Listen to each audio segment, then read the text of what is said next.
The Braves are sometimes on the struggle bus late in games, but they got off the struggle bus Wednesday night. They exercised that demon. They outscored the Rangers 3-0 in the last two innings and were able to render the Rangers scoreless in a 6-5 win. Into that road trip 2-3. Of course, they'll come back home. They're off today, come back and play tomorrow night. But man, how big was it to close out that road trip just on a positive note? Yeah, it was huge, and when you think about like how they got there, right? Because there were two things that really stood out to me in this game. Like the first thing was the fact that Orlando Arcia will hit the basically the game winning, what it ended up being the game winning home run. So, and we think about what he has done, as far as what he brings to the table, what people were thinking about him coming into the season, and I just want to run a couple numbers, like I don't always get into the stats, but I think this is very interesting. Like before Arcia got hurt, he was batting 333, 2 home runs, 7 RBIs, and OPS over 900. Right, 911 to be exact. And then after he came back from the injury, almost so similar. 355, 2 home runs, 5 RBIs, and OPS over 1100. So I think and that speaks to the consistency, right? And like not only are we getting the consistent play, the play that makes everybody at ease or defensively at that shortstop spot, which is the most important defensive spot on the actual, especially in the infield and probably overall as well. But now you're bringing that over to at the plate too, because the Braves saw something in that bat. They saw something in him. They thought that he could bring a little bit more than what meets the eye and what the fan, especially the fans' eye, because everybody was clamoring for Vaughn Grissom. But I think that he was the model of consistency last night, what he's been doing ever since he's been out there and been healthy. I think that Orlando Arcia, and another thing that put me at ease last night, was Raisel Iglesias coming in. And before we go there, yes. let's talk about that Arcia, because I think that there's another piece there as well.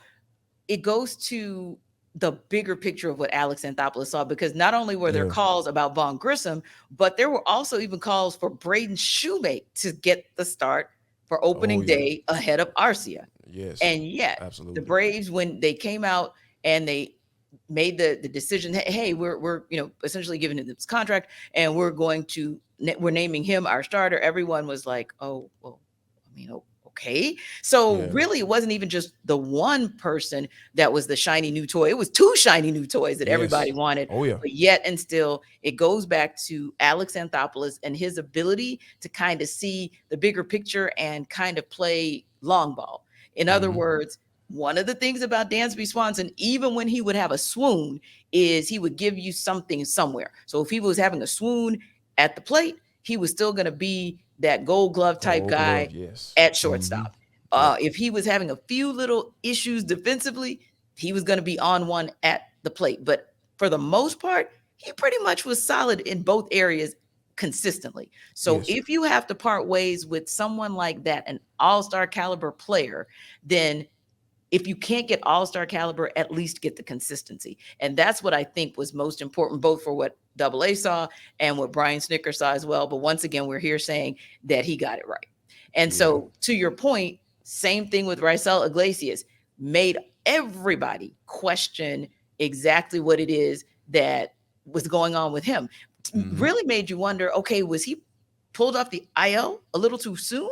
Or was it a mental thing? Because sometimes when you've had an injury, you come back and you say, wow, I don't know. The athlete says, wow, I don't know if I'm really ready until, I get that first hit or I get something that, that first chink.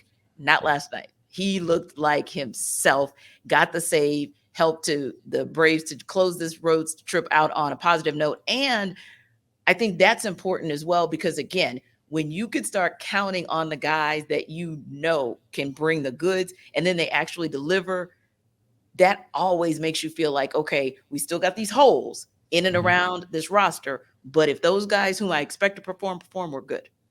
Yeah, because at the end of the day, as long as you don't have to necessarily worry about filling those holes, as long as everybody who's out there, if they're doing what they're supposed to do, like those holes will get taken care of. You know what I mean? So or put a Band-Aid on it, or however you want to, whatever analogy you want to use. But I think that if those guys, and especially like we ain't even talked about nephew, Yeah. who's homered in 4 consecutive games. So I think that when you have that type of star power up and down that lineup like you do, and the guys that that you do have out there on the mound in that starting rotation doing what they're supposed to do, I think the Braves will be perfectly fine. And I think that we have to kind of understand and remind ourselves that sometimes, because I know me, T. I get a little concerned sometimes when it comes to this team. Yeah, and I think that's understandable because you don't want to see in the Braves what we're seeing in the Mets right now, where they go out and they spend all this money in the offseason All that. and they're looking like the team that wants to avenge what happened to them last season. And they are in more than a swoon right now. Yeah. You don't want to become that team. Also, you're looking at the Phillies, who they get a guy like Bryce Harper back, although we know what happened. But anyway, they get Bryce Harper back, and all of a sudden they're on your heels. 5 games is not a really big deal as a lead this early in the season. So yeah, it's understandable that you might have a little pause, like, wait a minute, what's going on? Is this going to be a trend, or are these just a few bumps in the road as we deal with injuries? That's understandable. But as long as, hey, look, patchwork it however you want to patchwork it and get it done. And even to Spencer Strider, yeah, he got roughed up last night. We're not used to seeing him give up 4 runs in 6 innings. And as I called it, a pedestrian 7 batters struck out. For him, that's right, exactly. Do that on any given day.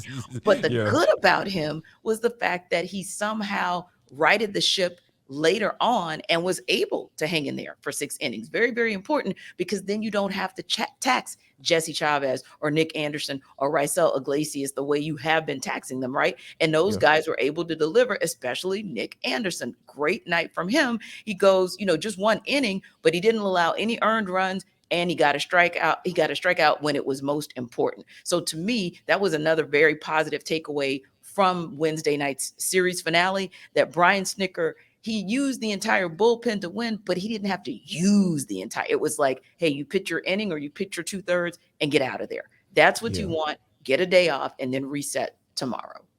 Yeah, and I think, like you said, you get that. I think that day off is going to be key too, because when you're talking about coming off a long road trip and not necessarily performing like you wanted to, because that Toronto series still kind of stuck in my craw a little bit. I'm still thinking about that, having nightmares about all those former players' sons and Hall of Famer sons that they have on that roster over there.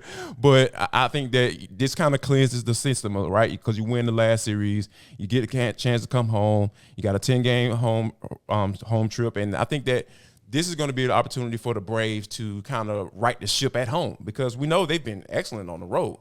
But I think that when you look at their home record, it's just like, all right, now this needs to be a little bit better. So, with Bryce Elder being on the mound coming up, I think this is going to be something that, hey, it's going to be really good for the Braves to do once they come back and get things going on not Turner Field. Wow, Truist Park. You took it too. Yeah, wow, back, right? Way back. Sorry about that. No, it's okay. And yeah, I think it's important too, because tomorrow, like you said, you get Bryce Elder on the mound, and that's a positive, but it could be some Bryce on Bryce crime, because you also are facing Bryce Miller. And when you look at his ERA, we're talking about a 0.47. And we're talking about a guy who in his 2 wins has had 18 strikeouts. Those are some Bryce. Yeah, those are some Spencer Strider type numbers. So yeah, you definitely wanted to be able to walk away from that series on top, and not just on top, by the way, you wanted to be able to walk out with the opportunity of knowing that your bats are getting back to form. So the one that it's funny to me, because when I say this tongue in cheek, but it's like, we don't talk enough about Ronald Acuna Jr. Yes. But I feel like I say that tongue in cheek because it's almost like the 5 tools are so consistent every single night that we almost take it for granted. Like he had another home run last night, 10 home runs on the season. And we're just looking around like, oh, okay, good job, Ronald. How many of these 400 and what? But if you keep getting from him, that's another one who's consistently giving you what you need in that leadoff position, then that is absolutely another thing that you want to take back. And finally, what we've been saying for a while as well, anytime you see Austin Riley make good contact with the ball, have we not been talking about him, Jarvis, for the last 4 or 5 or so games? Yeah. That's what you want, because I think since April 19th, I saw a stat where he said since April 19th he would have been batting 190. So for him to start to get those, yeah, I think he started in that Toronto series where he got a couple of singles.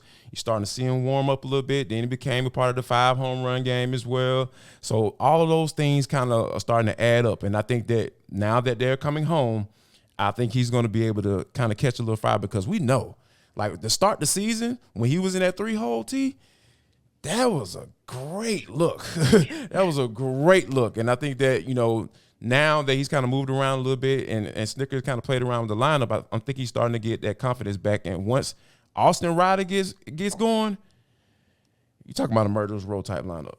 Yeah, you're getting back to it. So, yeah, now he's up to 246, 21 RBI, and 7 home runs on the season. And the good of that is he's been creeping up in those last 4 or 5 games. So trending up is always a good thing. And we always trend up here on ATL Day Ones. Anytime our everydayers are checking for us and supporting us and putting comments in, giving us that feedback when you go to YouTube and you watch our show. So we appreciate you for that. And of course, whenever you go, wherever you download your podcast and you download us, we appreciate that too. So don't forget, everydayers, drop us comments. We every now and again will mention those comments on air just to let you guys know we're listening and that we appreciate what you have to say as well. But don't forget, when you watch ATL Day Ones, don't need to watch it by yourself. Make sure you tell a friend to watch ATL Day Ones as well.